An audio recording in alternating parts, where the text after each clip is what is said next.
Yeah. What you hear is DJ Elon. You still there? Every Tuesday we got DJ Elon in the building. Yeah, y'all know him. Y'all check him out. Y'all book him out. That's right. And he want to interview us a little later during the show. Yeah. So you get to hear him with his style. Yeah. First, we're going to go ahead and jump on in here with our co-host, Jewel Princess Johnson. Yes, yes. Okay? And she's here to bless us with her poem because it wouldn't be right if we don't know now of the month of February with this platform we've been blessed with. And she does not present her poem, I Am Not Anti-White, I'm just really pro-black. Pro-black. It wouldn't even be right if we did that. So we're going to bring her in today, and she's going to perform the poem for us, okay? Yeah. Hey everybody, I'm Jewel Princess Johnson. Y'all know y'all can find me at Cocaina. That's Kokayeena. And the piece I'm going to be doing today is one of my favorite pieces, and it's called I Am Not Anti-White. I'm just really pro-black. So I jump right in. Is it the natural hourglass figure that attracts you? The small-waisted thick hips and the full hips? Everything about my Afrocentric aura draws you to me. It's a magnet, constantly pulling you to me despite the fact that you don't really want to be there. It's the smoothness in my unchained melody when I scream, justice, black power, but I mean no offense or whatever. Because I really mean no offense when I say that I am pro-black because I am just that pro-black. But let's not make the misconception for mistaking me for anti-white. I am not anti-white. I'm just really pro-black. And I'd rather not stoop to petty bickering, the back and forth snickering because I'm a historian and history is what I do. So rather than argue with you, I'd rather drop some facts and shimmer just a little bit of knowledge on you. You see, the truth is that a white man is 6 times more likely to get a job than my brother with the same credentials and the same educations. Well, dang, where's the justice in that? We're not separate, we're equal, says the government, but the school test scores and the money margins between us and them prove otherwise. In the words of my fellow writer, Tupac Shakur, the penitentiary is packed, and it's filled with blacks. Boy, some things will never change, but listen, if it don't apply, by all means, please, let it fly, but let's be real, the privilege is just the privilege of being you, and that's not my business. It's not my business that you call me lazy when my grandfathers built the country. Because if we get really real here and think about it, slavery really wasn't that long ago. And it's not my business, and it's not my business that my grandmother's grandmother was raped. Had her children ripped from her arm and raped again, but this time by our own men to breed. And after we were beaten and battered and tired and drained, and after you made our husbands, brothers, and cousins, uncles watch, making them hang their head feeling inadequate because they wanted to help us and they couldn't. And after you did all of that, my auntie still reared your children, raised them, taught them right from wrong. Well, if I'm honest, taught you to be the woman you are today. That walk you walk, we gave you that. And that talk you talk, we taught you that. And I'm going to go ahead and say it since everybody else scared to say it. Everybody know Colonel Sanders ain't know nothing about no 13 herbs and spices or no chicken recipe in 1930. That's our chicken recipe. But allow me to keep sipping my tea.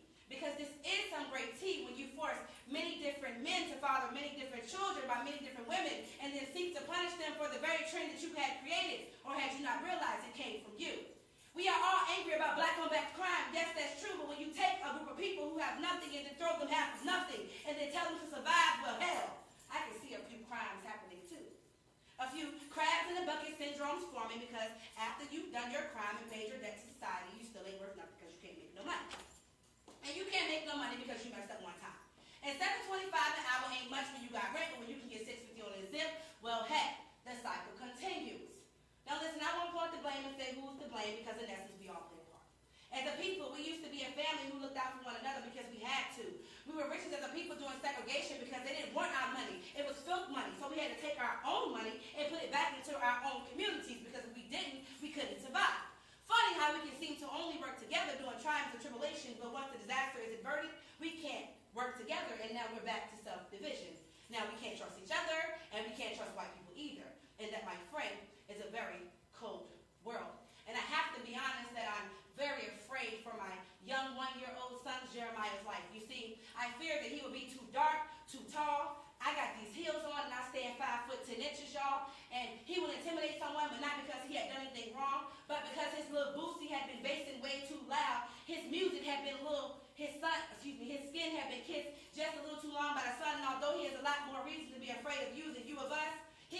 this life fighting some secret revenge plot that you have against us because of the things your people did to us. Funny how paranoia in the world works. And my ladies, yes, I'm coming for you too, because how often we have to be reminded how beautiful our dark skin tone really is. You see, we are so accustomed to hearing light skin, bright skin, always the fair, more right skin, that we forget that before these light skins get prepared for a show, they start preparing for your dark skin.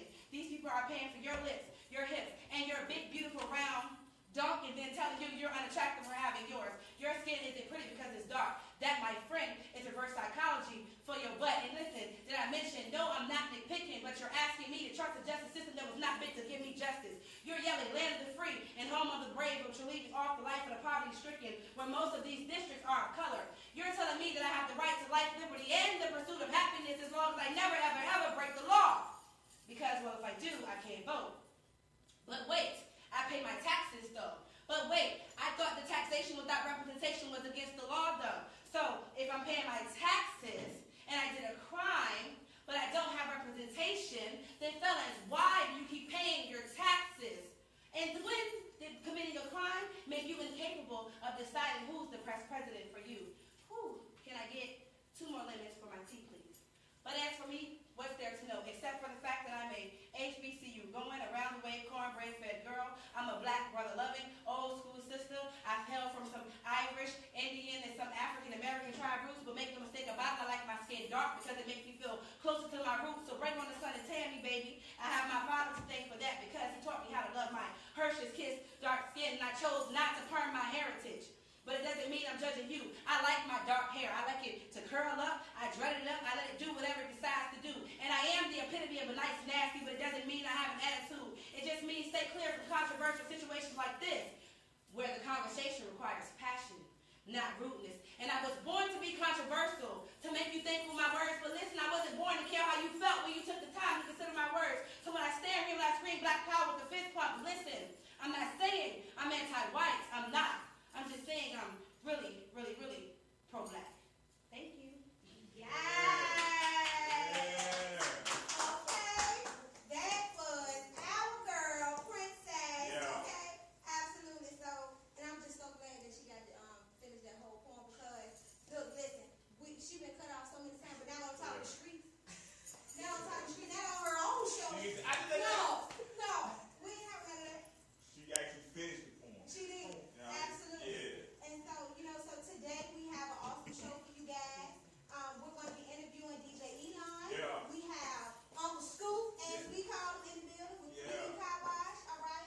And we're just going to be recapping you about different things that have been happening with Talking Streetz Entertainment since our launch, which was, what was the first launch? January 10th with the magazine? January 10th, man. That's We right. launched the first magazine, Talking Streetz, man. We look.